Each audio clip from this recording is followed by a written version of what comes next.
Now, I've always considered the post-divorce arrangement between Fergie and Prince Andrew to be more than a little odd, but apparently it suits them both very well. I'm almost too scared to ask, but how and why is this arrangement so good for them? The arrangement is so good for them because they've remained friends basically for the entirety of their lives. I mean, they've known each other since they were children. They started dating when they were sat together at Royal Ascot more than 30 years ago. And when they did get married initially, Prince Andrew's naval career actually kept him away from home for much of the year. Fergie said that for her first year of marriage, she only saw her husband for 40 days out of 365 days. So it was really, the separation was quite taxing on the marriage.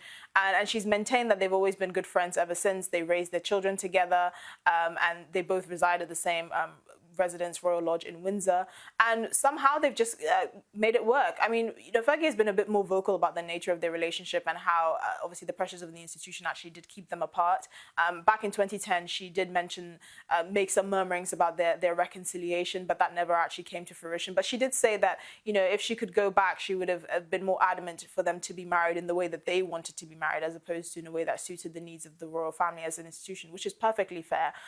There've always been rumours in British media and British tabloids that they could get back together, or they're so close it's strange, but she's always maintained that they're the happiest divorced couple in the world, and I'm tempted to agree, because I don't think I would be as amiable to my husband if I ever got divorced. Now, it's reported this week that Prince George could actually receive a new name as king. Why is this, and is that likely to happen? So it is unlikely to happen, but it's due to a long-standing tradition of sort of British monarchs taking on a different name, which is known as their regnal name, when they actually ascend the throne.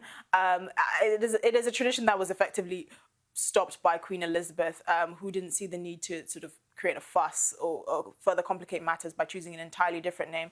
Obviously, the British royal family has become more open to the public over the last couple of centuries, really. And so you want to keep that name recognition and familiarity with the public. I think it would be a bit odd if Prince George actually chose to change his name. I mean, one of the options he could change his regnal name to would be Louis, which is his brother, which would be weird. Because most of the public wouldn't be able to tell the difference.